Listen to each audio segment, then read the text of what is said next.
This channel does not promote any violent, harmful, or illegal activities. All content provided by this channel is meant for an educational purpose only. Top quality और consistent performance के लिए सिर्फ silver pump नाम याद रखना। জল নামতেই বেরিয়ে আসছে রাস্তার কঙ্কালসার চেহারা। ভাঙাচোরা রাস্তা দিয়ে ঝুঁকিপূর্ণ যাতায়াত করতে হচ্ছে ঘাটাল ব্লকের বেশ কয়েকটি গ্রাম পঞ্চায়েতের হাজার হাজার মানুষজনকে। এমনই ছবি ঘাটাল ব্লকের অজমনগর এক গ্রাম পঞ্চায়েতের ভাঙাদহ সহ ঘাটাল শহরে যাওয়ার গুরুত্বপূর্ণ গ্রামীণ রাস্তাগুলির। রাস্তার বেহাল অবস্থার কথা স্বীকার করে নিয়েছে গ্রাম পঞ্চায়েত। জেলা শাসক খুরশিদ আলী কাদরি দ্রুত রাস্তা মেরামতির আশ্বাস দিয়েছেন। এখন কোনো এটা চাতাল আগে ছিল, চাতালটা পুরো বন্যা এসে পুরো ভেঙে গেছে।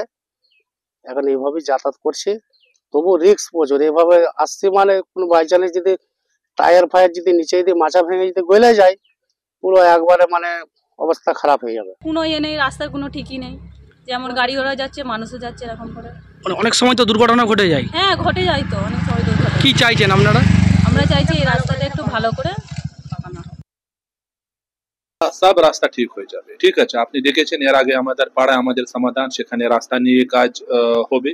প্লাস এর ছাড়া বেশ কিছু রাস্তা অলরেডি আমার কাছে এসেছে কি এখানে রাস্তা মেরামতি করতে হবে, নতুন রাস্তা করতে হবে, তার লিস্ট আমি অলরেডি ডিপার্টমেন্টকে পাঠিয়েছি। প্রাকৃতিক দুর্যোগ হঠাৎ করে হড়পাবানের মাধ্যমে অনেক রাস্তা ক্ষতি হয়েছে। সেই জন্য আমাদের অনেক ভূ আধিকারিকরা এসেছেন, এখানে দেখে গিয়েছেন। তারা কথা দিয়েছেন, যথাযথ চেষ্টা করছে গড়খাই দুইটা করার জন্য।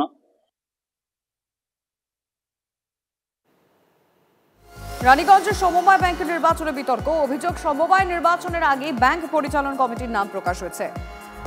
চন্দ্রশেখর আমাদের প্রতিনিধির কাছ থেকে জানার চেষ্টা করব ঠিক কোন দিকে যাচ্ছে পরিস্থিতি। চন্দ্রশেখর, দেখো, রানীগঞ্জের সমবায় ব্যাংকে 9 বছর পর ভোট হয়েছে। যে ভোটটা হয়েছে ডেলিগেটসদের ভোট, অর্থাৎ সদস্যদের ভোট।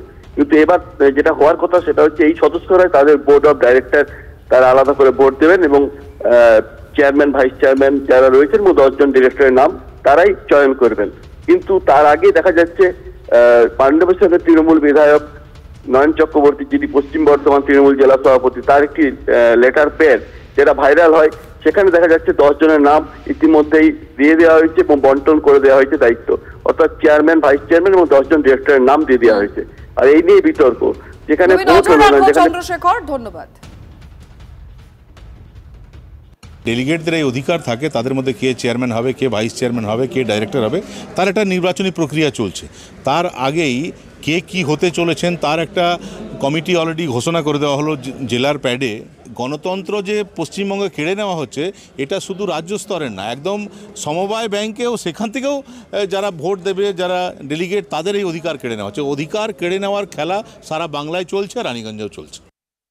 যদি এটা হয়ে থাকে সেটা অনাকাঙ্ক্ষিত, অবাঞ্ছিত। এবার বাকিটা নয়নবাবু বলতে পারবেন। যদি নয়নবাবুকে জিজ্ঞাসা করা হয় উনি আদৌ এটা করেছেন কিনা বা দিয়েছেন কিনা, এটা ওদের পার্টিদের ইন্টারনাল ব্যাপার। আমার যা মনে হয় সেটাই চলে এসছে সমাজ মাধ্যমে, নিয়ম না, নিয়ম বহির্ভূত কাজ এটা। কারণ কোঅপারেটিভ একটা স্বায়ত্তশাসন সংস্থা, একটা বডি, অটোনোমাস বডি, তার একটা সিস্টেম আছে। পুরো প্রসেসটাই একটা স্বচ্ছতার মাধ্যমে হয়, কারণ সেখানে কোনো রাজনৈতিকের পরিচয় থাকার কথা নয়। ওইরকম কোনো খবর নাই। রানীগঞ্জে এখন কোঅপারেটিভ ব্যাংকের ইলেকশন সম্পন্ন হয়েছে, কিন্তু রেজাল্ট ডিক্লেয়ার হয় না। আর এই যে যেটা বেরিয়েছে সোশ্যাল মাধ্যমে, এটা কে বার করেছে আমি জানি না। এর সঙ্গে ব্যাংকের কোনো সম্পর্ক নেই। হয়তো পার্টির ব্যক্তিগত বা পার্টি মত প্রকাশ করেছিল, কিন্তু ওটার সঙ্গে ব্যাংকের কোনো মত নেই। এই যে ওদের চলার স্টাইল, আইন না মেনে, ফান্ড না দেখে কোথা থেকে আসবে, এদিকে ডিএ দিতে পারছে না, এদিকে চাকরি দিতে পারছে না, ভ্যাকেন্সিগুলো পড়ে আছে, এসব না মেনে এরা যেভাবে পারে রাজ্যটাকে চালাচ্ছে, তারই ফলশ্রুতি হচ্ছে যে কোঅপারেটিভ ব্যাংকের এই নির্বাচন, তার প্রার্থী তালিকা, কোনো নিয়মটাকে সরিয়ে রেখে ওরা নিজেদের খুশি মনে করছে। এখানেও তাই করেছে, নতুন কিছু নয়।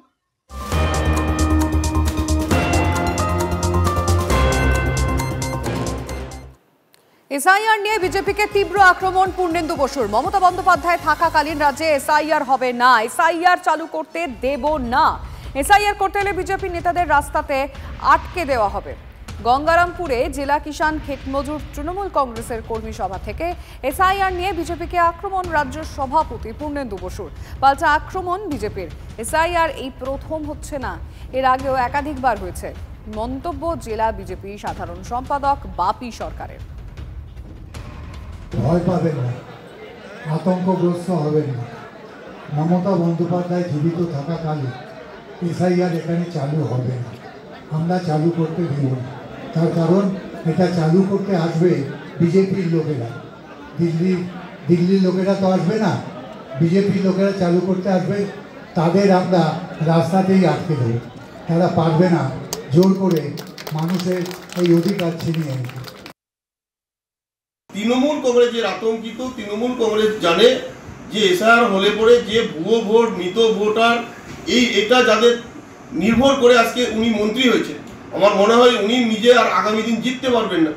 আর এই ধরনের সংবিধান বিরোধী মন্তব্য, দুর্ভাগ্যজনক তিনি সংবিধানের আর শপথ নিয়ে আর সমাজের সামনে, মানুষের সামনে এই ধরনের উস্কানিমূলক মন্তব্য দিচ্ছেন, মানুষের মধ্যে বিভেদ তৈরি করার চেষ্টা করছেন এবং সরকারি কাজে বাধা সৃষ্টি করতেছেন। আমি চাই প্রশাসনের এর বিরুদ্ধে ব্যবস্থা নেওয়া দরকার। দিদির দেওয়া লক্ষ্মীর ভান্ডারের টাকা নিয়ে ভোট কেন্দ্রে গিয়ে দিদিকেই ভুলে যাচ্ছেন মহিলারা। রাজ্যের উত্তরবঙ্গ উন্নয়ন মন্ত্রীর মন্তব্য ঘিরে রাজনৈতিক চর্চা।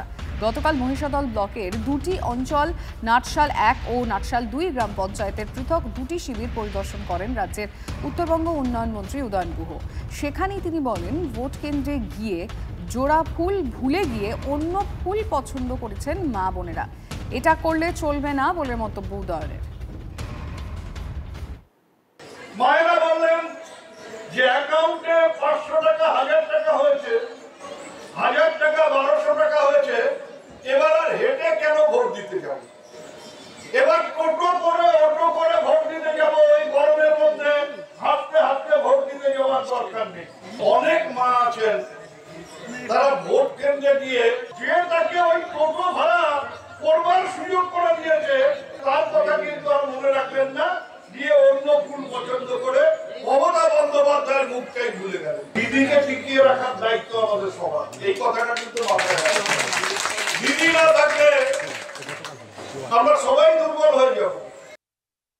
আরে উদয়ন গুহ যে নিজের জন্মদাতা বাবাকে চোর বলে, তাকে কি আশা করেন? ওর শরীরে মোদির ভ্যাকসিন ঘুরে বেড়ায়।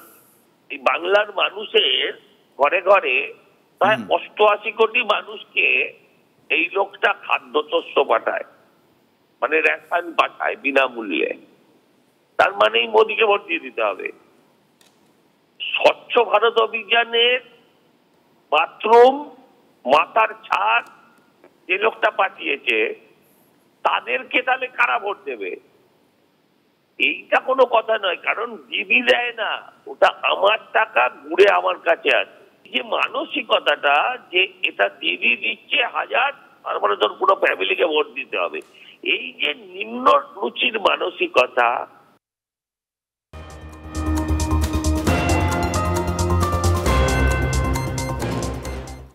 আজ কৌশিকী অমাবস্যা, তারাপীঠে পুণ্যার্থীদের ঢল। তারাপীঠে প্রায় 5 লক্ষ ভক্ত সমাগমের সম্ভাবনা রয়েছে।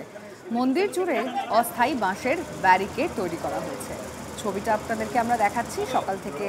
মায়ের মন্দিরের ছবিটা আমাদের রিপোর্টার হিমাদ্রি দেখাবেন। হিমাদ্রি, এখন প্রায় 10টা বাজতে কিছুটা সময় রয়েছে, এখন ছবিটা কি দেখছো?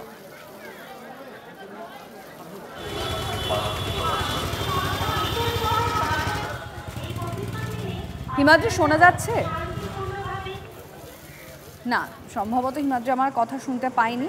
আমাদের নজর রয়েছে এই মুহূর্তে তারাপীঠের দিকে, তার কারণ আজকে কিন্তু একটি বিশেষ দিন। আমরা জানি কৌশিকী অমাবস্যায় তারাপীঠে প্রচুর পুণ্যার্থীদের সমাগম হয়, প্রচুর মানুষ আসেন মাকে একবার দর্শন করতে, এবং সংখ্যাটা কিন্তু কম নয়, মানে প্রায় 5 লক্ষ ভক্ত সমাগমের সম্ভাবনা রয়েছে আজকে। মন্দির জুড়ে অস্থায়ী ব্যারিকেড তৈরি করা হয়েছে, বাঁশের ব্যারিকেড। আর সকাল থেকে এখন অবধি মায়ের মন্দিরে কি কি পূজা অর্চনা চলছে, আজ কি কি বিশেষ পুজো রয়েছে, হিমাদ্রি জানাবেন। হিমাদ্রি। হ্যাঁ দেখো, একেবারে সকাল থেকে কিন্তু প্রচুর মানুষ এখানে এসে ভিড় করেছেন প্রত্যেক বছরের মতোই। তুমি জানো যে কৌশিকী অমাবস্যা আজকের দিনে কিন্তু মা তারার মন্দিরে লক্ষ লক্ষ মানুষের সমাগম হয়, এবং আজকের দিনেই কৌশিকী অমাবস্যার সাধক বামাক্ষেপা তিনি মায়ের দর্শন পেয়েছিলেন যে তারাপীঠের মহা শ্মশান রয়েছে সেখানে, এবং সে মতো কিন্তু কৌশিকী অমাবস্যা উপলক্ষে একদিকে যেমন পুলিশ প্রশাসন, পাশাপাশি মন্দির কমিটি সবাই প্রস্তুত রয়েছে। এবছর সকাল থেকে যেমন পুণ্যার্থীরা তারা মাকে দর্শন করতে হাজারে হাজারে আসতে শুরু করেছে, এবং সেই হাজার গিয়ে পৌঁছাবে লক্ষাধিক, কয়েক লক্ষ মানুষ এখানে আজকে মায়ের দর্শন করতে আসবে এমনটাই কিন্তু মনে করা হচ্ছে। পাশাপাশি পুলিশের পক্ষ থেকে যেমন 1000 পুলিশ কর্মী, 300 জন আধিকারিক, 1700 সিভিক ভলেন্টিয়ার মোতায়েন করা হয়েছে। নজর রাখা হয়েছে, তুমি নজর রাখো। ধন্যবাদ। যদি কেউ মায়ের মন্দিরে পুজো দিতে আসেন তাহলে পূর্ণ কুম্ভের আস্বাদ হয়। এই সম্বন্ধে আমাদের তারাপীঠে মন্দির সব পৃথক পৃথক লাইনে ব্যবস্থা করেছি। যারা অসুস্থ হয়ে যাবেন তাদের জন্য অ্যাম্বুলেন্স এবং আগুনের ব্যবস্থা, অগ্নি নির্বাপক ব্যবস্থা আমরা রেখে দিয়েছি, এবং যারা বয়স্ক, যারা শিশু বাচ্চা নিয়ে পুজো দিয়ে আসবেন তাদের আলাদা একটা লাইনের ব্যবস্থা করেছি, তারা যেন সুষ্ঠুভাবে পুজো দিতে পারেন। এবং পুলিশ প্রশাসন, স্থানীয় আমাদের স্বেচ্ছাসেবী এবং মন্দির কমিটি তথা তারাপীঠ রামপুরহাট ডেভেলপমেন্টের চেয়ারম্যান আশিস বন্দ্যোপাধ্যায় মহাশয়, তিনিও এই ব্যাপারে সজাগ আছেন। মানে কালকে একটা তারাপীঠে মহাযজ্ঞ, মহামিলনের একটা আয়োজন হয়েছে তারাপীঠ।